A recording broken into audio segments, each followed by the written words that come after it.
It looks like these cars are well out of your budget. Maybe the bicycle shop down the street would interest you more." His hands, calloused by cement, held more dignity than any expensive suit. Where everyone else saw a simple construction worker, no one imagined the master turbine engineer sleeping inside those rough hands. Destiny was simply waiting for the exact moment to reveal that sometimes second chances come disguised as humiliation, like if you've ever been judged by your appearance. It's more than a click. It's a silent embrace among those who understand. Comment how you think this story will end. And if you haven't subscribed yet, it costs you nothing, but it means a lot to us. Thank you for being here. The Los Angeles sun was falling like a scorching caress over the terracotta roofs when Marcus O'Connell left the site. His hands, rugged by the passage of time and cement, held in their cracks the story of a life that had taken unexpected turns. The clock tower marked 4:23 on an afternoon that seemed like any other, but which would change the course of his existence. Cement dust clung to his worn blue overalls, forming a second skin he had learned not to shake off between jobs. At 58, O'Connell walked with the silent dignity of a man who had known better times but refused to be broken by circumstance. In his shirt pocket, a worn envelope contained the fruit of 6 months of saving, $3,200 to buy a used vehicle that would allow him to leave behind the long walks to construction sites. Drops of sweat drew transparent paths on his tanned face as he walked down Wilshire Boulevard, moving away from the concrete skeleton he had helped erect since dawn. With every step he took, his knees protested with a dull ache he ignored as naturally as he breathed. Today will be different, O'Connell thought, adjusting the envelope in his pocket. His deep brown eyes, like earth after rain, fixed on the building that rose at the end of the street, Mont Blanc Auto Dealership. The establishment, with its polished glass and steel facade, seemed to shine with its own light, reflecting the social status of its usual clientele. O'Connell paused for a moment in front of the entrance. Through the tempered glass, he could see the collection of gleaming vehicles, arranged like jewels in a display case. For an instant, doubt clouded his mind. Did he belong in this world? His reflection in the glass, a man of average height, face marked by the sun and cement-stained overalls, seemed to answer no. However, there was something in his gaze, a quiet determination, that contradicted that first impression. With a mechanical gesture, O'Connell ran a hand through his graying hair, attempting to improve his appearance. Then, with the dignity of a man who knows exactly who he is, he pushed open the glass door and entered the dealership. The air conditioning enveloped him like a cold cloak, contrasting with the heat he had endured all day. The aroma of new leather and luxury air freshener replaced the smell of cement and sweat that accompanied him. His work boots left small dust prints on the immaculate white marble floor. Inside, 2 salesmen conversed beside a red sports car. The taller one, wearing a tailored suit that showed off his dedication to the gym, looked up. His eyes assessed O'Connell from head to toe in under 2 seconds. A mocking smile appeared on his face as he elbowed his colleague, a shorter, but equally sharp man with a watch that gleamed ostentatiously on his wrist. "Jake, look who just walked in," the taller man whispered, barely containing a laugh. "Looks like someone took a wrong turn." Pablo, the salesman with the shiny watch, observed O'Connell and composed the same expression of amused superiority. "He must be looking for the hardware store, Ricardo," he replied, just loud enough for O'Connell to hear. Marcus O'Connell did not flinch. For over 2 decades, he had worked with the world's most complex and powerful turbines, and he knew that true strength didn't need to be announced with words or appearances. With firm steps, he headed towards a used Chevy Malibu he had seen advertised in the local newspaper, one of the few vehicles in the dealership he could afford. The salesman named Ricardo approached him with a studiedly casual walk. The scent of his expensive cologne preceded his words. "Can I help you with something?" he asked, in a tone that suggested exactly the opposite. O'Connell turned to look him directly in the eye. "Good afternoon, I'm interested in that Chevy Malibu," he replied calmly, pointing to the vehicle, the one from the ad. Ricardo arched an eyebrow, looking alternately at O'Connell and the worn envelope he held in his hand. His smile widened, revealing perfectly bleached teeth. "I'm afraid the vehicles we have here," he said, drawing out each word with deliberate slowness, "might be somewhat out of your budget. Perhaps the Bicycle shop down the street would interest you more. Pablo's contained laugh echoed from the back of the showroom. O'Connell remained impassive, as if he hadn't heard the comment. His eyes settled on the Chevy Malibu, evaluating its condition with the precision of someone who knows the secrets of mechanics from the inside out. The ad said $3,100, he replied simply. I have the cash right here. Before Ricardo could respond, a noise caught everyone's attention. Through the dealership's side entrance, reserved for the service department, a Bugatti Chiron, deep blue like the Mediterranean Sea, was being towed.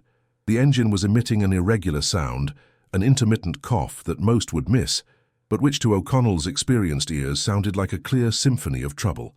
Walking alongside the impressive vehicle was a man who, unlike the car accompanying him, was dressed surprisingly simply: a grey hoodie, worn jeans, and a discreet baseball cap. His eyes were hidden behind simple framed sunglasses.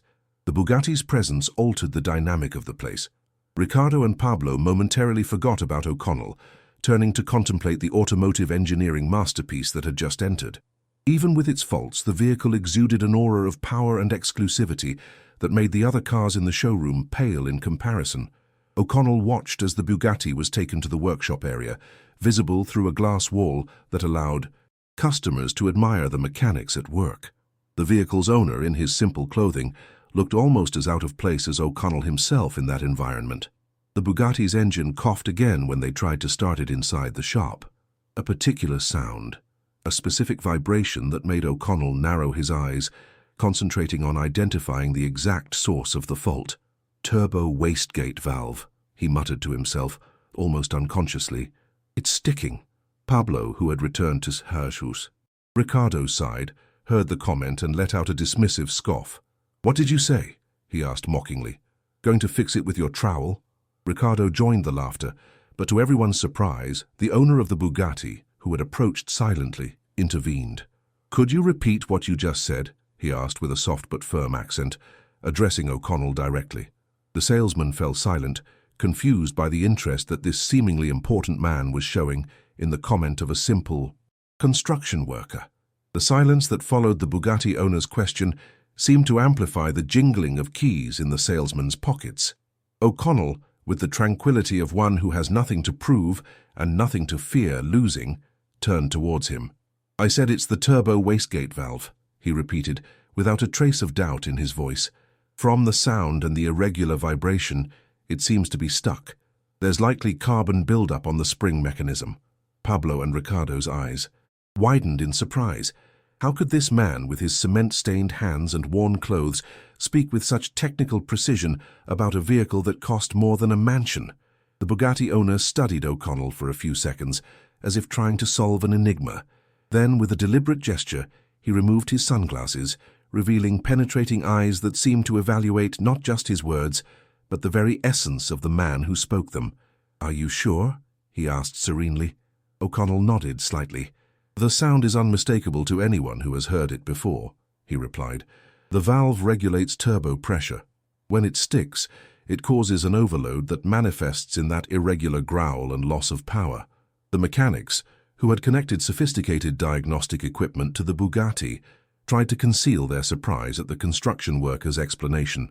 One of them, the youngest, contained a mocking smile as he continued his work. At that moment, the doors to the main office opened, and a man in his 40s, wearing an Italian suit and an expression of natural authority, came out to meet the Bugatti owner. His perfectly combed hair and upright posture revealed someone accustomed to being in charge. Sir, welcome to Montblanc Autos, he greeted with a practiced smile. I'm Adam Mendez, the general manager.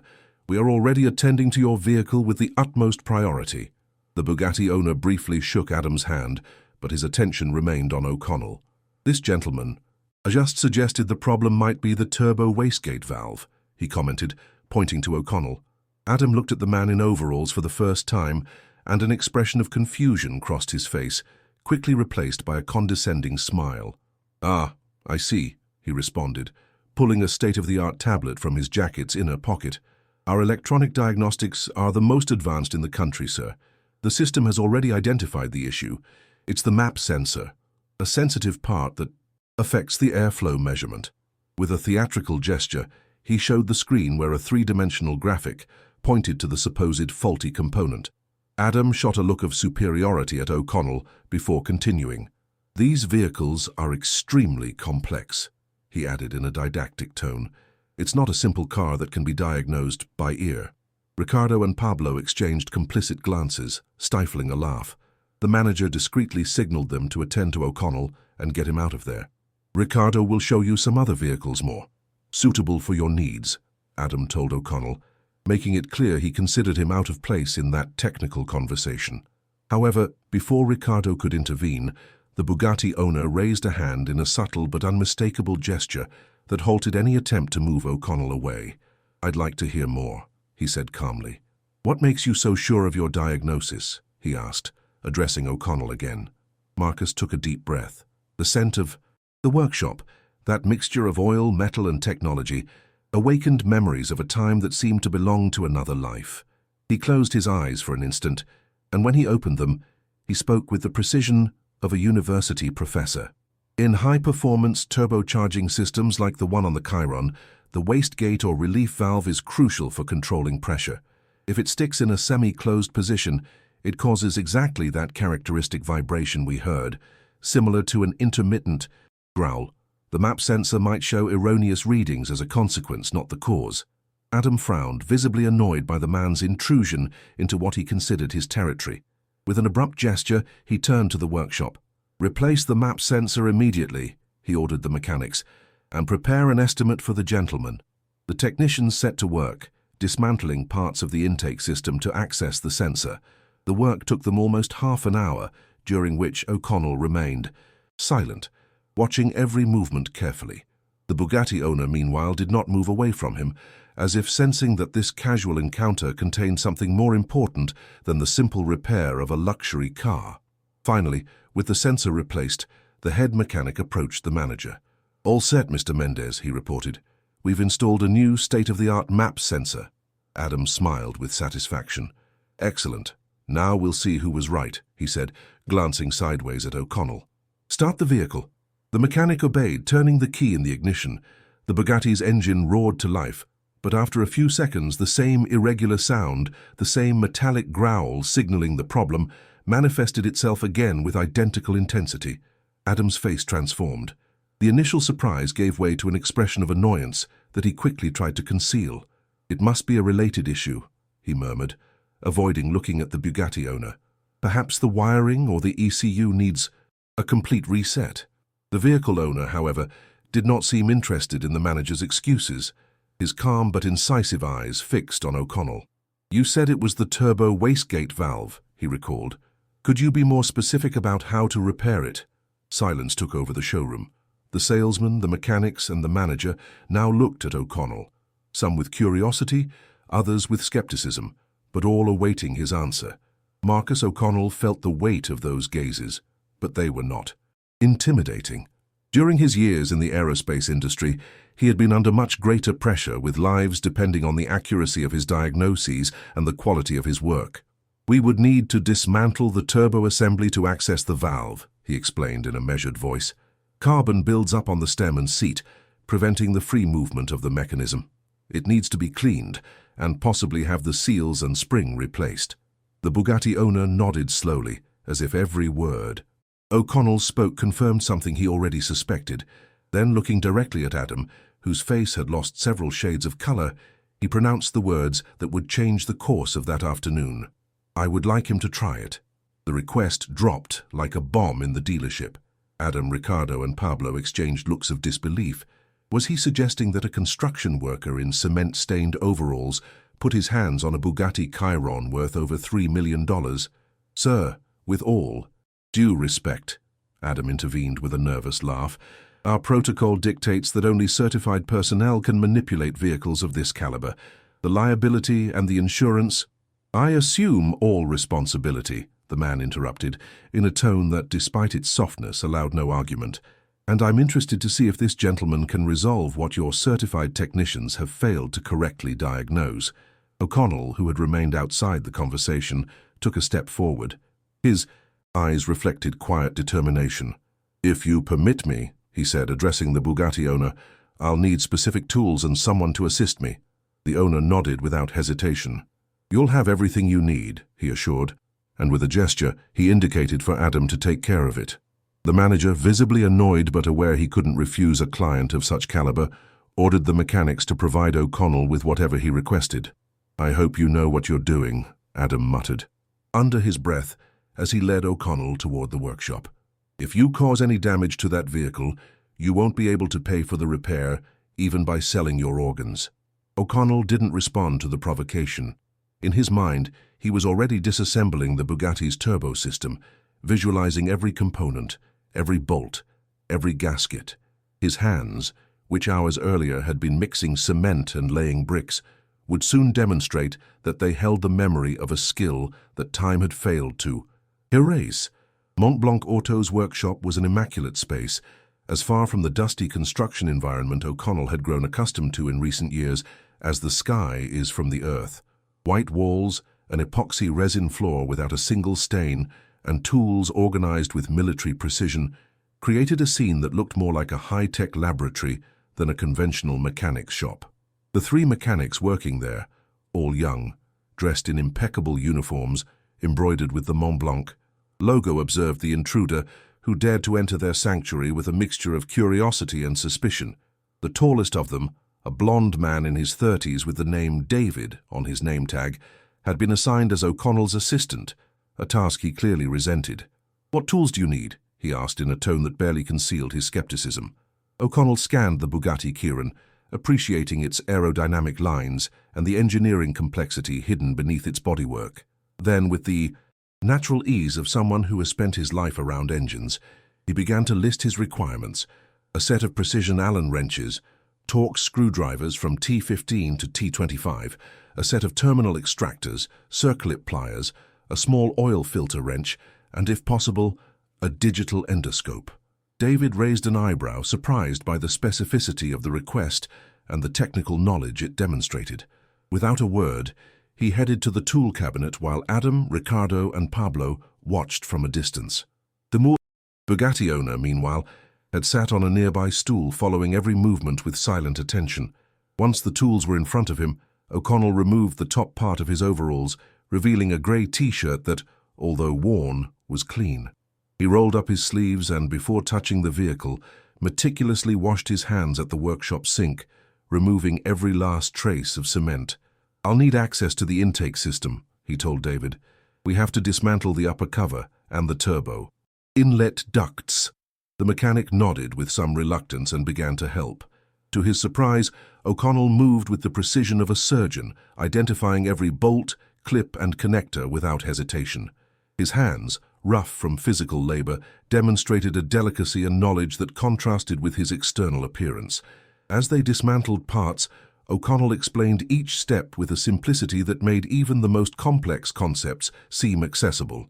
"The Chiron's supercharging system uses 4 turbos," he commented while working. "Each is designed to maintain a specific pressure. If one fails, the entire balance is broken." David, who had begun the task with evident distrust, found himself increasingly interested in the explanations of the strange man.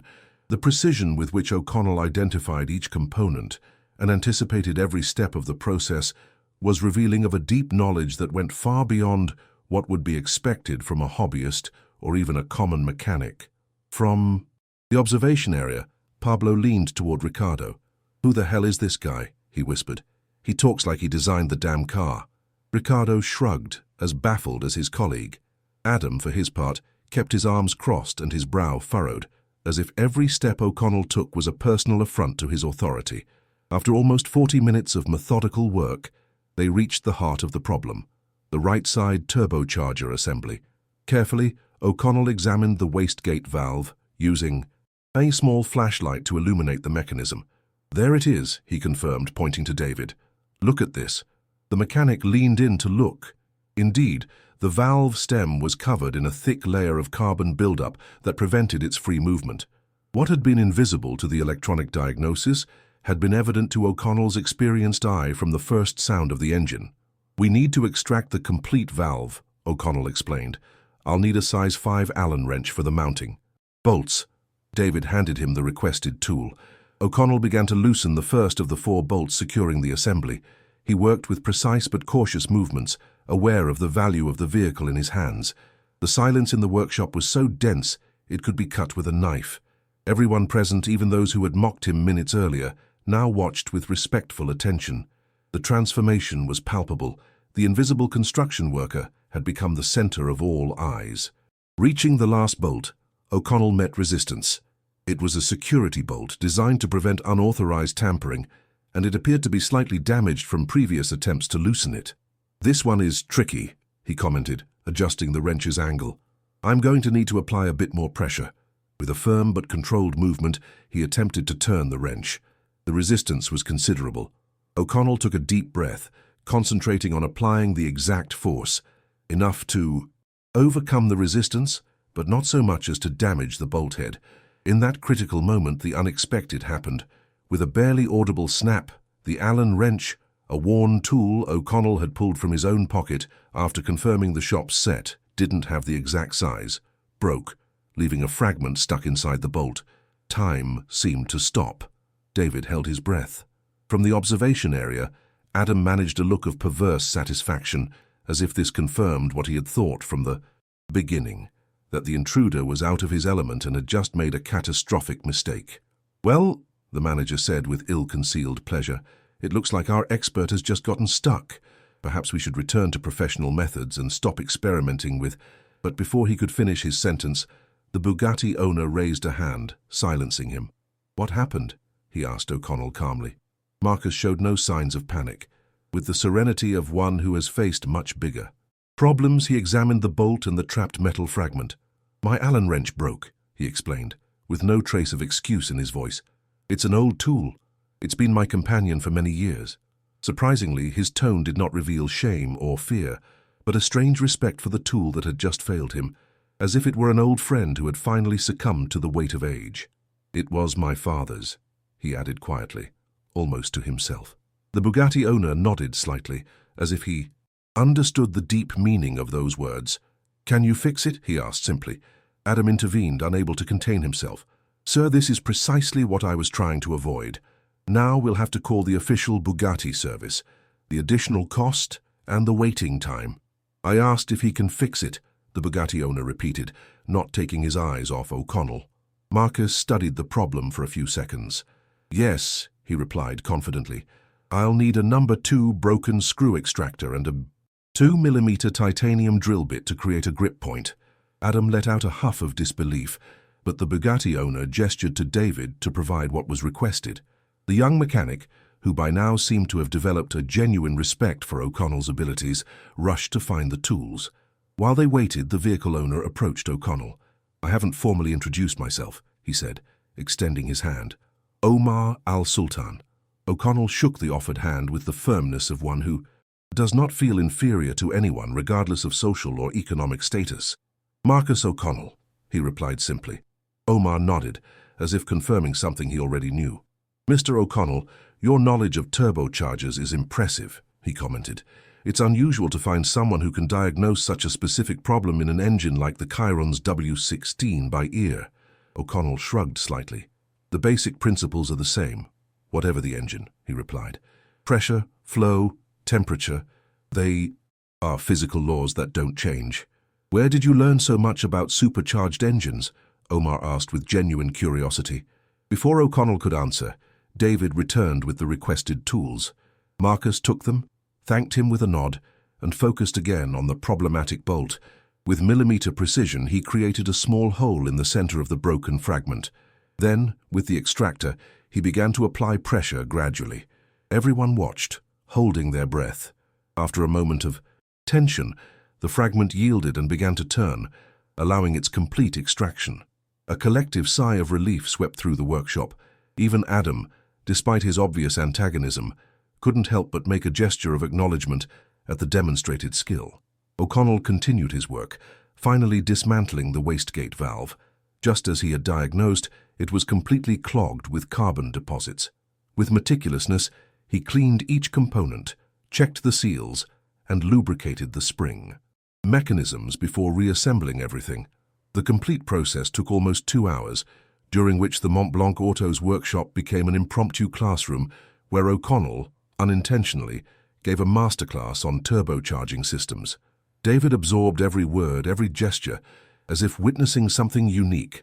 Finally, with the system fully reassembled, the moment of truth arrived. "We're ready to start it," O'Connell announced, wiping his hands with a cloth. Omar al-Sultan approached the vehicle and, with a gesture, invited O'Connell to take the driver's seat. It was an unusual honor, a recognition that went beyond words. Marcus sat behind the Bugatti steering wheel, feeling the texture of the exclusive leather that lined the cockpit under his hands. With a fluid movement, he turned the key in the ignition. The W16 engine roared to life with a powerful and this time perfectly tuned sound. There was no trace of the irregular growl or the anomalous vibration. The sound was clean, powerful, a perfectly orchestrated mechanical symphony. The expression on Adam's face was a study in shock. Ricardo and Pablo, the salesman who had mocked O'Connell hours earlier, now watched the scene with a mixture of astonishment and disbelief. The invisible man, the construction worker they had deemed out of place, had just accomplished what their certified technicians had failed to do. Omar al-Sultan smiled faintly, an expression that revealed not surprise, but confirmation, as if the entire scenario had been a carefully designed test, whose result he already knew beforehand. "Perfect," he said, nodding in approval. "Exactly how it should sound." O'Connell turned off the engine and got out of the vehicle, handing the keys to its owner with a respectful gesture. "The valve will function correctly now," he explained. "However, I would recommend more frequent maintenance of the turbo system, especially if the car is mainly used in the city. Short acceleration and braking cycles favor carbon accumulation." Omar nodded, making a mental note of the advice. "Mr. O'Connell," Omar said, putting the keys in his pocket, "I'd like to ask you a question, if I may. How long did you work with turbines before you went into construction?" The question dropped like a bomb in the silent workshop. Adam, who was about to intervene, snapped his mouth shut. Ricardo and Pablo exchanged confused glances. O'Connell maintained his composure, as if the question was perfectly natural. 23 years, he replied simply. "I was in the aerospace industry until 5 years ago." Omar nodded slowly, as if every piece of an invisible puzzle was falling into place. "I imagined so," he murmured. "Your technique, it has the precision of someone trained in aerospace high-pressure systems." The discreet baseball cap fell to the floor with a deliberate movement. Omar al-Sultan removed his sunglasses, revealing his face completely. The effect was immediate. Adam visibly paled. Pablo stumbled back over a tool, and Ricardo let out a choked exclamation. O'Connell, however, remained impassive. To him, the man was still simply the owner of a Bugatti with turbo issues. "For those who don't know me," Omar said in a calm voice, "I am Omar al-Sultan, CEO of Al-Sultan Aerospace Industries." The silence that followed was so thick it could have been cut with a knife. Al-Sultan Aerospace Industries was one of the global giants in the manufacturing of turbines for commercial and military aircraft, with facilities on 3 continents and contracts with major world airlines. Adam quickly stepped forward, with a nervous smile that didn't reach his eyes. "Mr. Al-Sultan, this is an unexpected honor," he stammered. "Had we known we'd have someone of your caliber in our facilities." Omar ignored him, keeping his attention on O'Connell. "Which company did you work for, Mr. O'Connell?" "Aerotech Systems in Valencia," Marcus replied. "I was the head of maintenance for the high-pressure turbine division." Omar nodded again. "An excellent company until it went bankrupt. If I recall correctly, there was a scandal involving fund embezzlement." O'Connell clenched his jaw slightly, the only sign of the emotion those memories stirred in him. "My cousin was the financial director," he explained in a controlled voice. "He diverted the employees' pension money. When the company sank, many of us lost not only our jobs, but also our savings." "And how did an aerospace turbine specialist end up mixing cement?" Omar asked, as the others present listened to the conversation in astonishment. O'Connell shrugged. "At 53, with a bankrupt company and no recent references, doors close quickly," he replied without drama. "Construction always needs hands, and mine were still good for work." Omar observed those hands, calloused by the sun and cement, but which minutes earlier had surgically dismantled and repaired one of the world's most complex engines. "Hands. Do not forget," Omar said thoughtfully, They can switch tools, but the precision, the tactile knowledge remains. Adam cleared his throat, trying to regain control of the situation. If you'll allow me, we could continue this fascinating conversation in my office, with the proper comfort for Mr. Al-Sultan. I'm perfectly comfortable here, Omar interrupted him. This workshop reminds me of where it all began. My father repairing engines in a garage in Dubai, long before Al-Sultan Aerospace existed. He turned back to O'Connell. Tell me, Mr. O'Connell, what did you come to buy today? O'Connell pulled the worn envelope containing his savings from his pocket. A used Chevy Malibu, he replied, pointing toward the showroom. I need something to get to the construction sites. I live 4 miles from the center and public transport doesn't go there. Omar contemplated the envelope, which contained all the freedom O'Connell could afford, and then looked at Ricardo. The Chevy Malibu. You were talking about how much is it exactly? Ricardo, visibly nervous, quickly consulted his tablet. $3,100, sir, he replied. But perhaps Mr. O'Connell would prefer to look at other models more. I'm sure Mr. O'Connell knows exactly what he needs. Omar cut him off, unlike you who failed to recognize an expert in turbines when he was standing right in front of you. Adam tried to intervene with a conciliatory laugh. A forgivable confusion, Mr. Al-Sultan. After all, his appearance... His appearance? Omar repeated in a dangerously soft tone.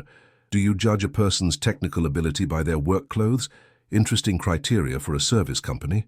Adam's face contorted into a grimace of discomfort. Omar turned back to O'Connell. I have a proposal for you, he said. But first, I'd like to know why you keep that broken Allen wrench. O'Connell held the 2 fragments of the broken wrench between his fingers. His eyes moistened. Slightly as he answered, It was my father's. He taught me everything I know about mechanics long before I studied engineering. This wrench has been with me in every important job of my life. Omar nodded understandingly. Tools are extensions of our hands, silent witnesses to our work, he mused. My father used to say that a well-used tool contains the soul of the one who wields it. With a deliberate gesture, he took the fragments of the broken wrench from O'Connell's hands. Allow me to... Keep this, he requested. I promise it will serve a good purpose. Marcus nodded, although a shadow of melancholy briefly crossed his face at parting with that last tangible link to his father. Omar put the fragments in his pocket, and his expression changed, becoming more formal. Al-Sultan Aerospace has just acquired an industrial complex in Houston for our new North American division, he explained. We need someone who deeply understands our systems, but also someone who knows how to train. New technicians, someone who doesn't judge by appearances, but by capabilities. The expression on Adam's face was a study in disbelief when Omar pronounced the words that would change Marcus O'Connell's life. I offer you the technical directorship of our subsidiary in the US, he said firmly. The Houston Industrial Complex, valued at over $1.5 million, would be your base of operations. And of course, you'll need an adequate vehicle for your new position. The silence in the workshop was absolute. Ricardo and Pablo looked at each other, stunned. David, the young mechanic, watched the scene with admiring astonishment. O'Connell took a deep breath, absorbing the magnitude of what he had just heard. His mind quickly calculated what the offer meant. Not only a return to his true profession, but a qualitative leap from any position he had held before. That is a generous proposal, Mr. Al-Sultan, he replied calmly. But I have one condition. Adam nearly choked on his own breath at the audacity of the construction worker, daring to make demands of one of the most powerful men in the aerospace sector. Omar, however, smiled slightly. I'm listening. I would like to convert half of the industrial hangar into a free mechanics school, O'Connell said, for unemployed youth, ex-offenders, and older workers over 50 who have lost their trade, people who deserve a second chance. Omar studied O'Connell for a few seconds that felt like an eternity. His expression was inscrutable. Do you know why I personally came to Los Angeles, he finally asked. Marcus shook his head. We are looking to expand our training division, Omar explained. The biggest problem in our industry isn't technology, it's finding people with the right skills and values. A genuine smile appeared on his face. Your condition, Mr. O'Connell, is exactly the reason I want you to lead this project. Not just for your technical knowledge, but for your human vision. He turned to Adam, whose expression wavered between astonishment and confusion. Mr. O'Connell will take the Chevy Malibu today, he ordered, and tomorrow I will send my legal team to formalize his hiring and the transfer of the industrial complex." Then, with a gesture that surprised everyone, he extended his hand to Marcus. "Welcome to Al Sultan Aerospace, Mr. O'Connell, or should I say, Director O'Connell." 3 months later, the old industrial complex in Houston was buzzing with activity. Half of the enormous hangar housed the most modern testing technology for aerospace turbines. The other half had been transformed into the Engine and Soul Institute, a school where technical knowledge intertwined with human values. Marcus O'Connell walked the central aisle, observing with satisfaction the different workstations where young and old learned side by side. Each student had a story of failure, loss, or marginalization, but in that space they found not only a trade, but also dignity. "Director O'Connell," a familiar voice called out. Marcus turned to find David, the young mechanic from Mont Blanc Autos, who was now part of his instructor team. "The new group of students has arrived," David informed him, "and there's someone you might be surprised to see." O'Connell followed David to the main classroom. There, among the 15 new applicants, a face stood out for its evident discomfort: Adam Mendez, the former dealership manager. Adam approached O'Connell when the orientation session ended. His posture no longer showed the arrogance of old. There was something different in his gaze. "Mr. O'Connell," he began, with visible effort, "I don't know if you remember me from Mont Blanc Autos." Marcus nodded, without hostility, but also without excessive warmth. "I remember you perfectly, Mr. Mendez." Adam swallowed hard.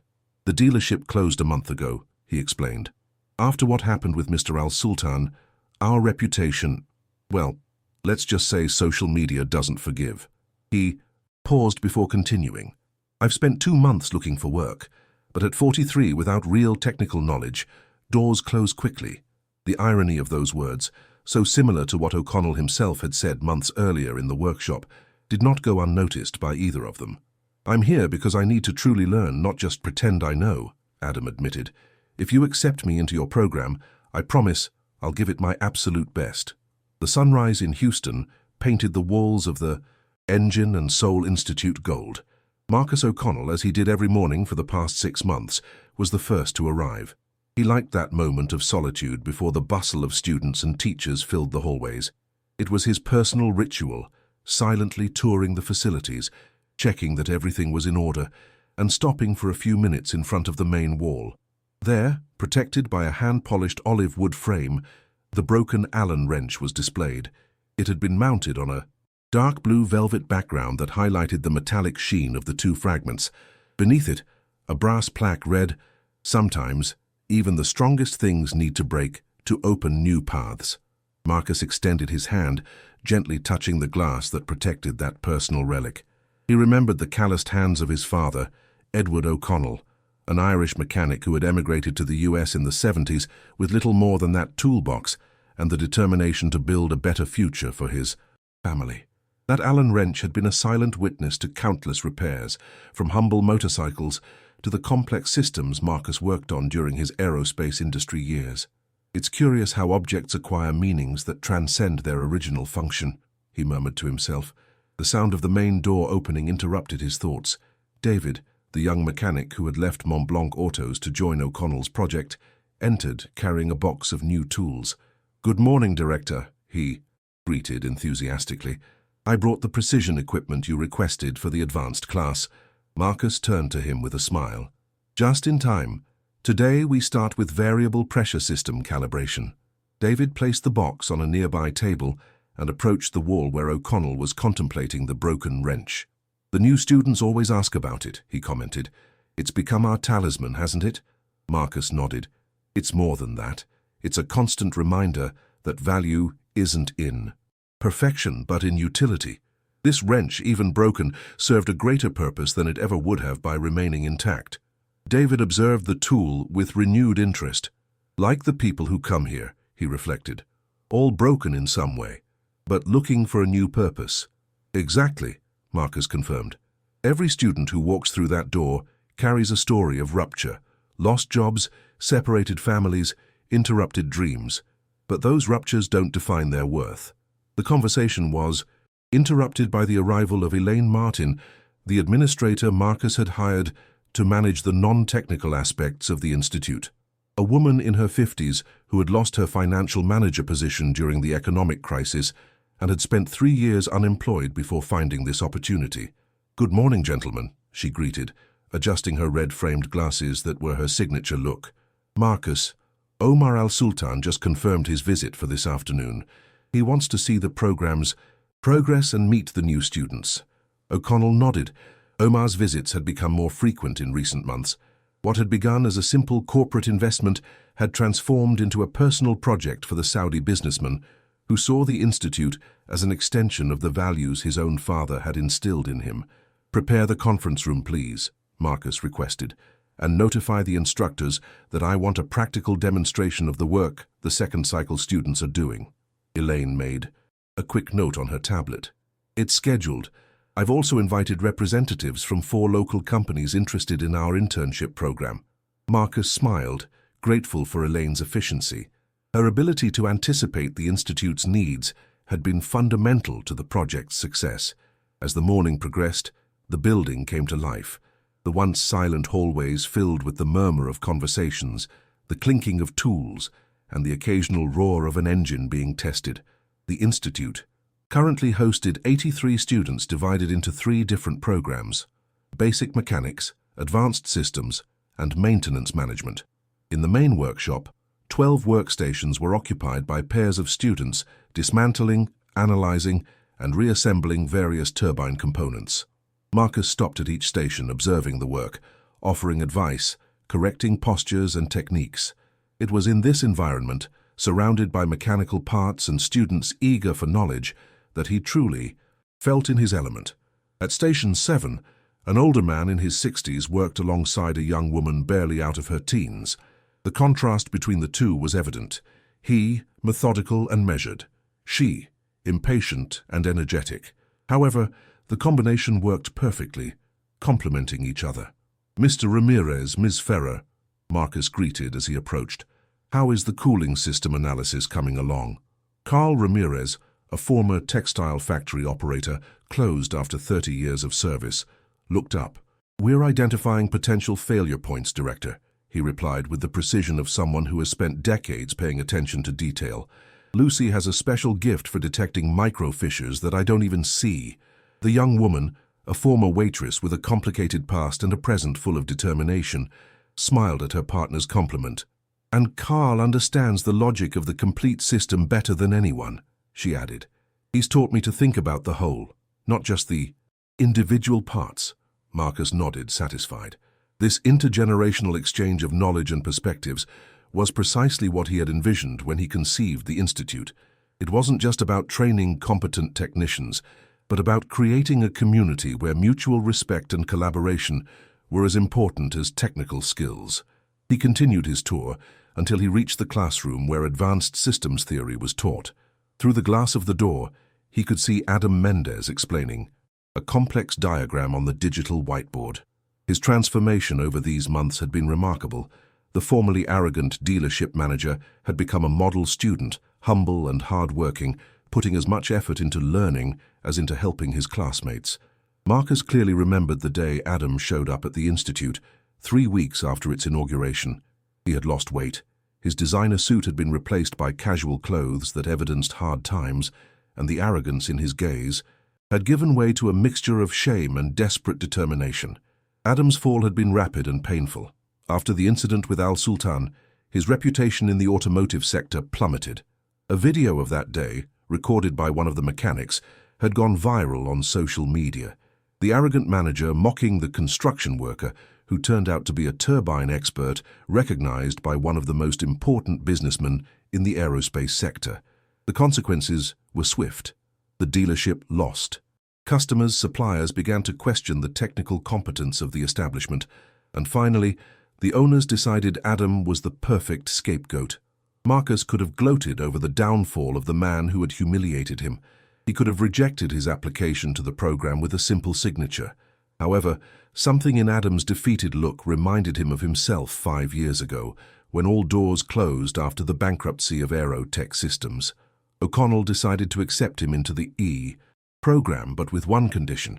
Adam had to start from scratch with no privileges. submitting to the same tests and demands as any other applicant. To the surprise of many, including Marcus himself, Adam not only accepted, but demonstrated a work ethic and humility that no one would have suspected in him. Now, 6 months later, Adam had earned the respect of classmates and teachers. His experience in management and his newly acquired technical knowledge made him an ideal candidate for coordination positions in companies in the sector. The bell announced the midday break, interrupting Marcus's reflections. Students began to leave the classrooms and workshops, heading toward the communal cafeteria set up in the complex's east wing. It was another of the spaces O'Connell had insisted on including, a place where everyone could share not only food, but also experiences and ideas in an informal setting. Marcus headed to his office, a modest room with large windows overlooking the Institute's inner courtyard. Unlike the luxurious office Omar had wanted to assign him, O'Connell had opted for a functional space where blueprints, diagrams, and component samples took up more room than decorative elements.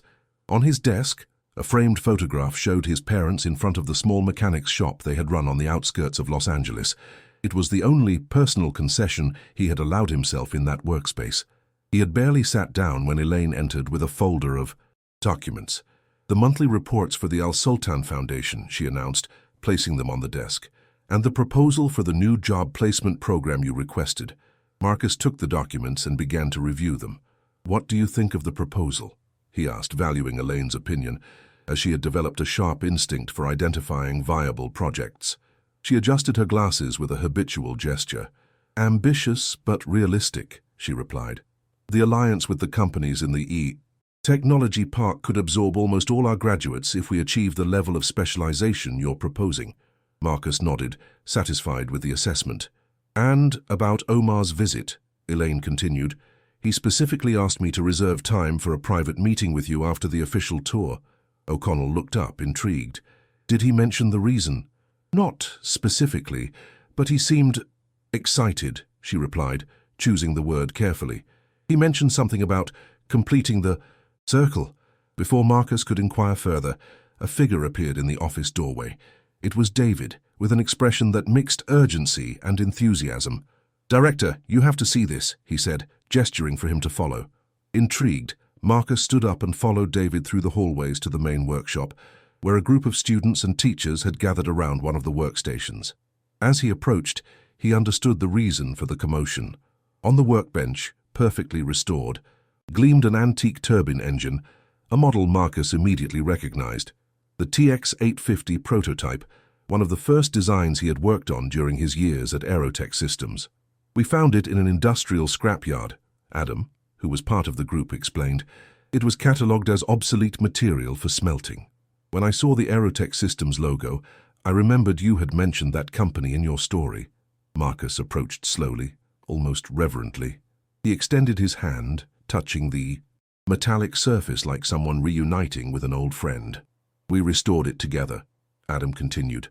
"Carl identified the damaged parts, Lucy handled the precision cleaning, and I coordinated the project. The others contributed their time and knowledge." O'Connell ran his fingers over the design lines he himself had helped perfect 2 decades earlier. Every curve, every joint, brought back memories of long nights of work, overcome technical challenges, and camaraderie with former colleagues. "We thought it could serve as a teaching tool," David explained. "But above all, we wanted you to have something tangible from your past, something that symbolized that not everything was lost." Marcus felt a lump in his throat. The gesture meant much more than his students could imagine. It wasn't just the recovery of an object from the past, but the recognition of his journey, of his professional identity that had survived despite the setbacks. "Thank you," he said simply, his voice filled with contained emotion. "This means a lot." Adam stepped forward, with an expression of sincere gratitude on his face. "It's our small tribute," he said, "for giving us all a second chance." The murmur of approval that swept through the group confirmed that those words expressed a shared feeling. At that moment, Marcus fully understood that the Institute had achieved its deepest goal, to create a space where people not only learned technical skills, but recovered confidence in themselves and the value of their work. That afternoon, when Omar al-Sultan arrived for his scheduled visit, he found the Institute in an atmosphere of contained celebration. Marcus guided him through the facilities, showing him the students' work and the newly restored TX-850 prototype, which now held a place of honor next to the framed Allen wrench. Omar paused in front of both symbols, studying them with interest. "When you handed me these fragments," he commented, pointing to the broken wrench, "I knew I had found the right person for this project." O'Connell nodded, contemplating the tool that had belonged to his father. "My father used to say that tools are like people," he reflected. "It's not their appearance that matters, but their ability to do the job when needed." Omar smiled. 65 students in 3 months, and all of them with stories of overcoming adversity," he observed. "You've built something more valuable than turbines here, Marcus." After the official tour, Omar asked to speak with O'Connell privately. In Marcus's modest office, the Saudi businessman took a small leather case from his briefcase. "I promised you that the broken Allen wrench would serve a purpose," he said, opening the case. Inside, perfectly carved in silver and gold, rested an exact replica of the Allen wrench, but restored, with the fragments joined by a golden line that highlighted the break instead of concealing it. "In Japan, there is a technique called kintsugi," Omar explained. "It consists of repairing broken ceramics with gold, making the scars part of the object's beauty. I thought the same principle could apply to your legacy." Marcus took the replica with slightly trembling hands. The weight of the precious metal, the precision of the artisanal work, but above all the meaning of the gesture moved him deeply. "This perfectly represents what we are trying to do here," he murmured, "transforming ruptures into strengths." A year after that fortuitous encounter at the dealership, the Engine and Soul Institute celebrated its first official graduation. The former industrial hangar, now transformed into a center of technical and human excellence, had been decorated for the occasion with blue and silver pennants, the colors Marcus had chosen to symbolize the sky and the tools that allowed them to conquer it. 47 students, dressed in formal uniforms that Omar had insisted on providing, waited to receive their certificates. Each of them represented a personal victory over adverse circumstances.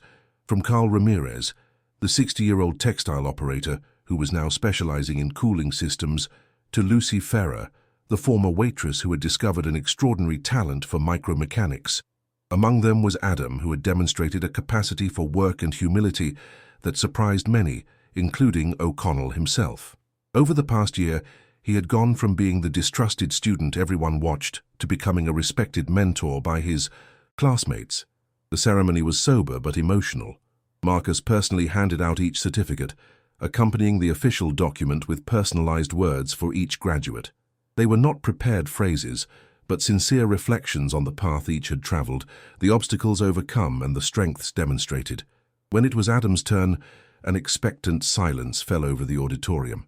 The story of his fall and redemption was known to all, a living reminder that the Institute taught not only mechanics but second chances.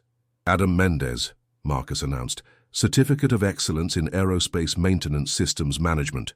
Adam walked forward with a firm but humble step. Upon receiving the document, his eyes shone with a mixture of pride and gratitude. "Thank you, Director," he said, shaking Marcus's hand firmly.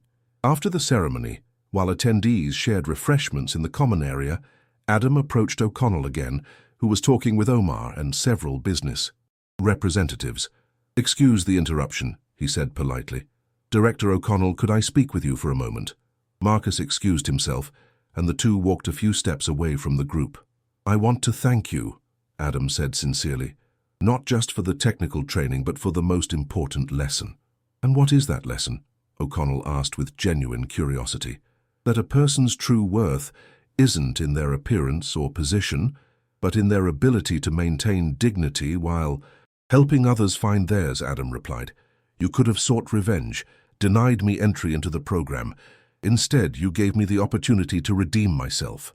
The answer surprised Marcus, not so much for its content, but for the profound understanding it revealed. Adam had captured the very essence of what the Institute represented. "Revenge is a luxury we cannot afford when there is so much work to be done," Marcus replied with a slight smile. "This world doesn't need more grudges, but more hands willing to build." Adam nodded, as if those words crystallized something he had sensed for months.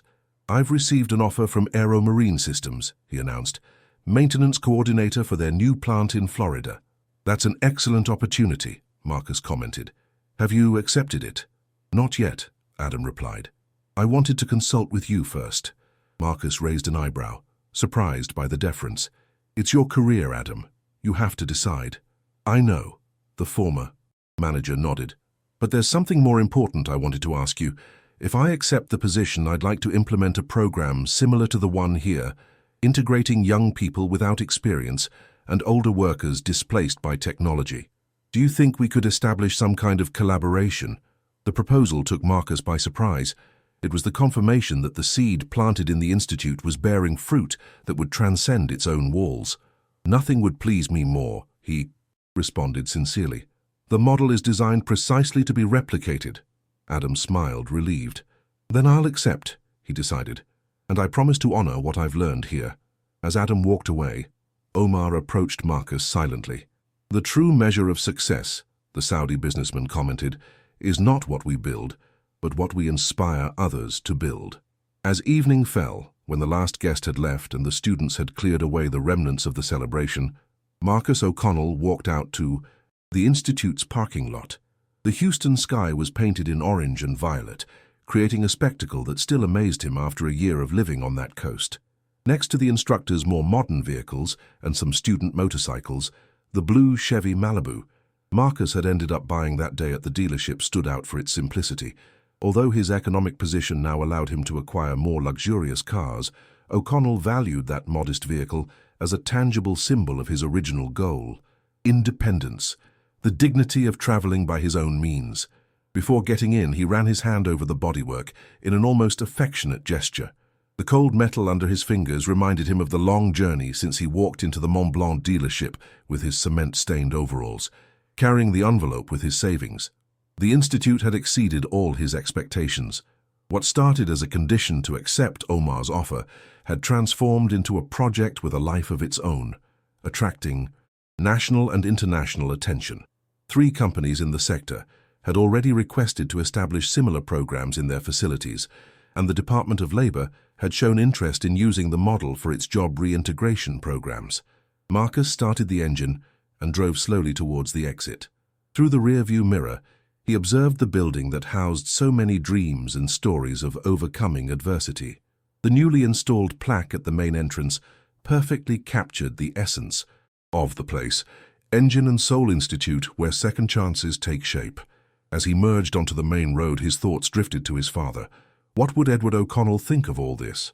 The humble Irish mechanic who had taught him that dignity resided not in external recognition but in work well done, in integrity maintained even in the most adverse circumstances. He remembered the original Allen wrench, now a symbol of an entire institution, and its replica in precious metals that he kept at home as a personal reminder. His father's tools had ended up building much more than machines. As he drove home, Marcus O'Connell reflected on the true meaning of success. It wasn't position, money, or power. It was the ability to look back and see that the path traveled had been worthwhile, that the scars made sense, that the hands, though calloused, were still capable of creating. Because in the end, we are all like that Allen wrench, instruments that, even broken, can open doors to new beginnings. And perhaps that was the most valuable lesson the Institute taught, beyond all the technology and technical knowledge, that our ruptures do not define our worth, but what we choose to build from them. The Chevy Malibu drove along the coastal road as the sun finished setting on the horizon. Marcus O'Connell smiled. After so long simply surviving, he had finally returned to what he always knew best: building the future with his hands and teaching others to do the same. And in that return to his essence, he had found not only his own way but also the privilege of lighting the path for many others.